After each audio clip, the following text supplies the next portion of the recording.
요 며칠 전에 있었던 제 개인의 간증을 나누고 싶어요.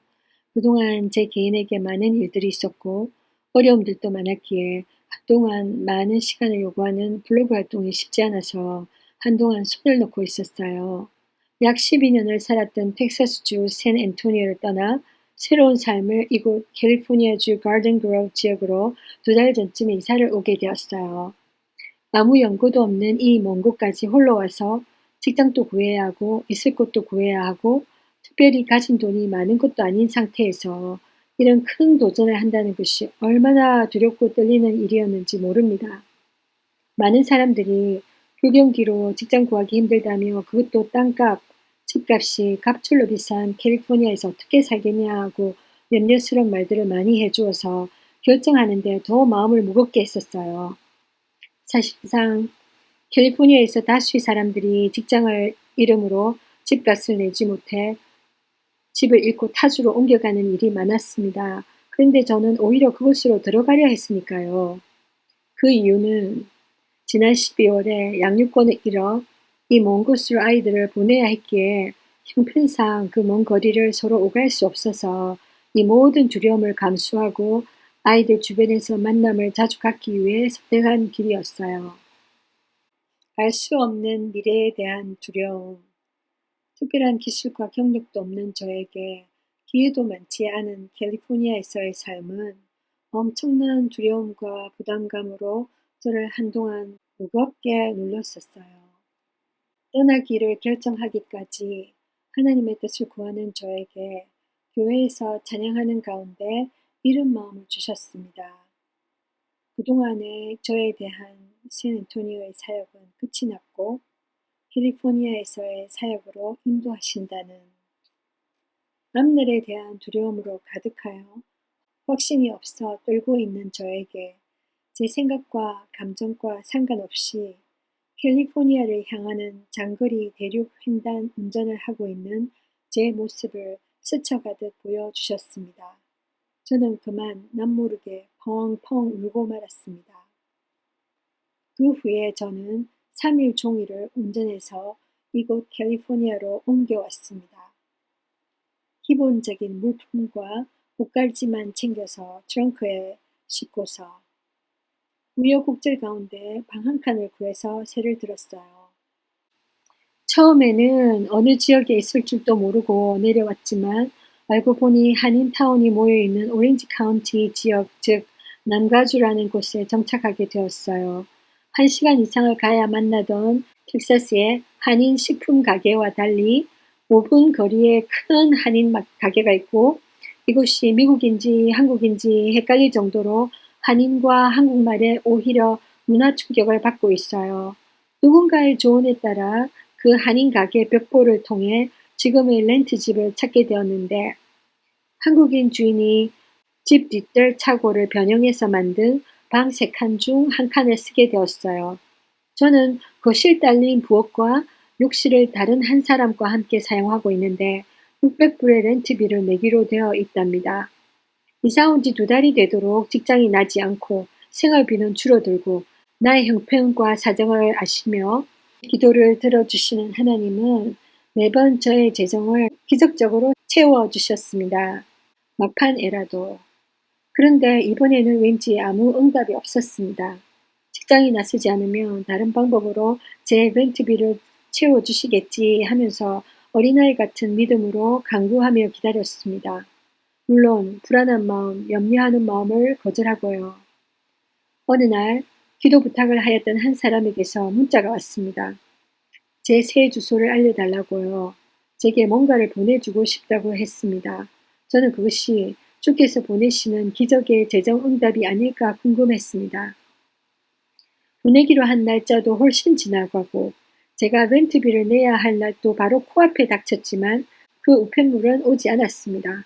제가 궁금해서 문자로 보냈는지 확인을 하면서 무엇을 보냈는지 물어보았지만 상대는 아무런 답을 주지 않았습니다. 행여나 그 마음이 바뀌어서 보내기를 단념했나 보다라고 생각을 하기도 했습니다. 매월 첫날이 저의 렌트비를 내는 날인데 웬일인지 바로 전날 밤에 주인 아주머니께서 직접 찾아와서 렌트비를 미리 달라고 하시더군요. 저는 할 말이 없었습니다. 그때까지만 해도 기적을 기다리고 있는 입장이었으니까요. 2달 동안 직장을 못 구해서 집에 있는 모습에 잠옷 방세를 못 낼까봐 걱정이 되신 듯 했습니다. 솔직하게 제 사정을 말씀드렸고 미안하다고 조금만 기다려 주실 수 있냐고 말씀드렸죠. 그분은 무척 심기가 상하신 듯 했습니다. 세상에 이런 일이 어디 있냐고 참 무책임한 사람이라고 하시더군요.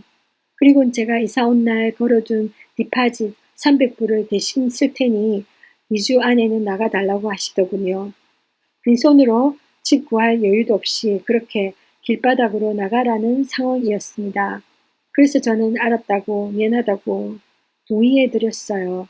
그날 밤 또 하나님께 울면서 제 사정을 올려드렸고 다음날 눈을 뜨지 않았으면 하는 어리석은 생각도 했던 것 같습니다. 그 다음날 아침에 주인 아주머니가 다시 오셨어요. 지난밤새 고민을 하신 모양이더군요.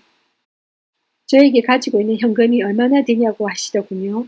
제가 100불이라고 했더니 자신이 5시간 일을 도와주면 시간당 10불 쳐서 주겠으니 그 돈이랑 합쳐서 150불을 자신에게 방세의 일부로 달라는 겁니다. 나머지는 빠른 시일 내에 일을 구해서 갚는 조건에서요. 그래서 저는 아주머니가 김장하는 것을 5시간 도와드리고 방세를 일부를 내고 450불이 잔금으로 남았습니다. 그런 와중에도 계속 신문과 인터넷으로 때로는 가게를 돌면서 직장을 구해보았지만 매번 허탕이었습니다. 그런 와중에 한 곳에서 전화가 왔습니다. 한 한인 식당에서 웨이트레스를 하겠냐고요. 개인적으로 가장 하고 싶지 않은 일이었지만 사정상 무엇이든 해야 했기에 두려움을 무릅쓰고 갔습니다. 매니저인 듯한 엄격해 보이던 여자분이 제가 제 개인의 비용으로 유니폼과 신발을 사입고 와야 한다며 요구했습니다. 제 당시 형편상 무리한 요구였습니다.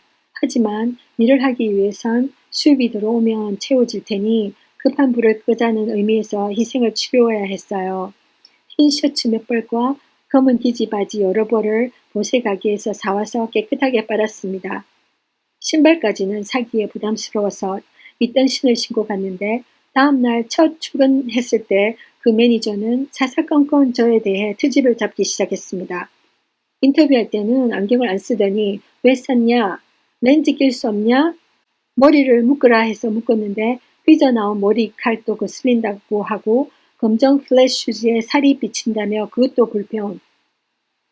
한 달간의 견습 기간이 마치면 계속 고용할 것인지 말 것인지를 결정한다고 하고선 이틀째 되는 다음날 오전에 근무하는 중에 부르더군요.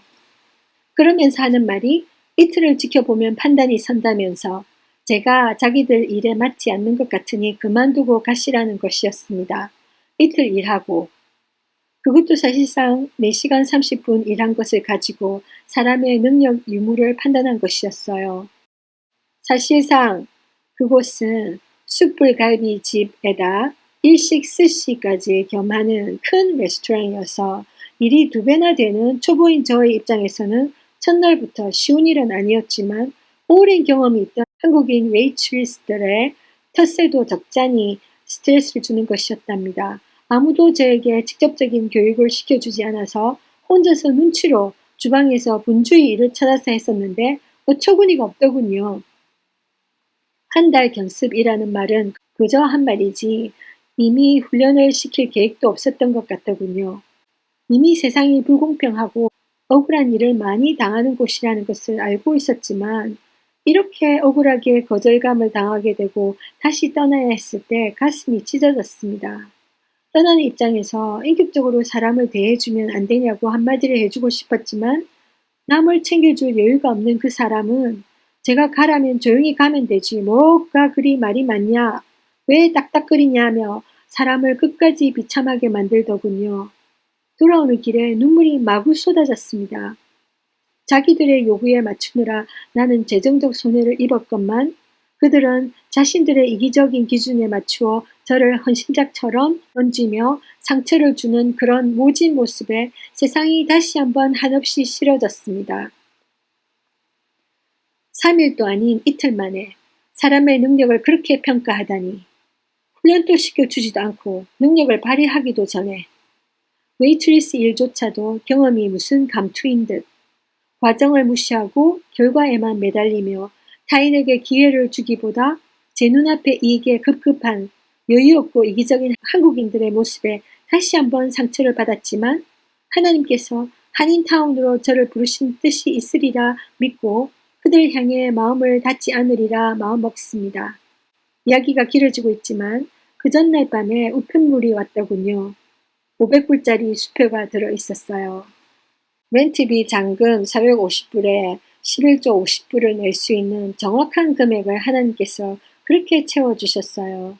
그날 영수증을 받지 못해서 다음 날이었던 그 밤에 아주머니께 갔습니다. 그렇지 않아도 직장이 나서 기뻐하고 계셨는데 이틀 만에 잃어버렸으니 뭐라고 핀잔을 하시지 않을까 부담스러운 마음으로요. 사정을 이야기하니 의외로 아주머니는 레스토랑에서 일하려면 안경 쓰면 안 돼요. 웨이트리스들 텃세도 심하고 일 안 가르쳐줘. 나 그럴 줄 알았어. 에스더가 연약하게 보여서 그 사람들 겉모습으로 사람을 바로바로 판단해. 제가 없는 돈으로 유니폼 샀던 사실을 이야기하고 신발까지 사지 못했는데 그런 것들까지 불평을 해서 해고시켰다고 하니 아주머니는 의외로 다른 곳 알아봐요. 더 좋은 곳을 찾을 수 있을 거예요. 라고 하시면서 거실로 가셔서 뭔가를 제 손에 쥐어주시더군요. 요전날 에스더에게 너무 매몰차게 해서 미안해요. 그날 김장 도와줬을 때 돈도 직접 안 주고 가져간 것도 미안하고 이걸로 새신 사서 신어요. 내 손에 쥐어주신 것은 100불이었어요. 저 웨이트리스 안 할 건데요. 신살 필요가 없어졌어요. 라고 거절해도 필요한 데 쓰라며 막무가내셨어요. 사실 기름값이 떨어져 가는 상황이라 그렇게 하나님은 주인 아주머니의 마음을 움직이셔서 저에게 은혜를 주셨답니다. 그날 상처받은 마음을 위로해 주시길 기도했었는데 그렇게 위로하시더군요. 누구는 상처를 주고 누구는 그 상처를 어루만져 주고 기도가 응답이 없다면 어떻게 이런 일들이 있을 수 있을까요? 당연히 제때 내야 할 방세가 밀려서 엄청 화가 났던 주인 아주머니의 마음이 저렇게 부드러워진 것과 도움을 주고자 하는 마음은 하나님이 주시는 마음이 아니고서는 그것이 바로 기적이니까요.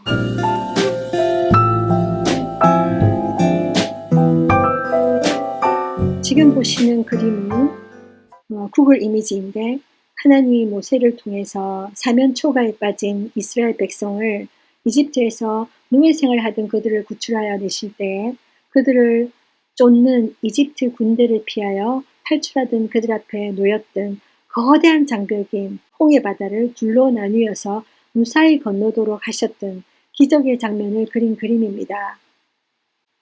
그리고 이 글은 제가 유튜브 활동을 하기 전 오래전에 다음 블로그에서 텍사스 오뚜기라는 이름으로 적었던 글인데 그때가 2013년 11월 중에 썼던 글입니다. 인생을 살다 보면 앞에는 홍해 바다가 가로막고 있고 뒤에서는 우리의 생명을 위협하는 애국 병사들이 쫓아오고 있고 중간에 끼어있는 그런 오도가도 할 수 없는 상황, 그런 막다른 골목과 같은 벼랑 끝의 성읍 같은 절망적인 순간순간이 우리 삶 속에 있습니다. 그때마다 정말 낙망하기 쉽고 인생을 포기하고 싶은 그런 절대절명의 경험들을 하게 되는데 중요한 것은 그들 앞에 홍해의 바다가 갈라졌다는 겁니다. 하나님이 살아계셔서 그들 앞에 기적을 베풀어 주셨던 것처럼 홍해 바다가 갈라짐으로 인해서 밑에 있는 육지가 드러나고 무사히 홍해를 건너가게 되었으며 뒤에 따라오던 애국 군대는 다시 그 홍해를 닫으심으로 인해서 물속에 다 수장되어 죽었다는 사실.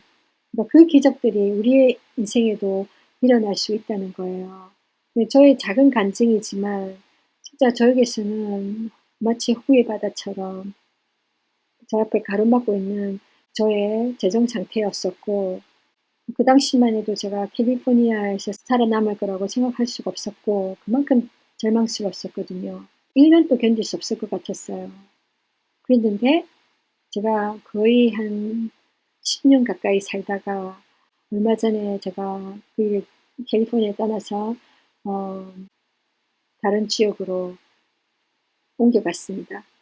그러니까 여러분의 삶의 홍해바다가 무엇이든 여러분 삶에 억압하고 삶의 어떤 애국 군대와 같은 벼랑 끝으로 모는 문제가 뭐든 간에 여러분 앞에 홍해가 기적적으로 열려서 무사하게 지나갈 수 있다는 것을 알려드리고 싶어서, 왜냐면 기도를 들으시는 살아계신 하나님이 계시기 때문입니다. 하나님 앞에 부르짖으세요. 문제 앞에서 망망하거나 절망하거나 포기하지 말고 하나님 앞에 부르짖어 보세요. 하나님이 만나 주실 겁니다. 그리고 여러분의 홍해를 열어 주실 겁니다. 축복합니다.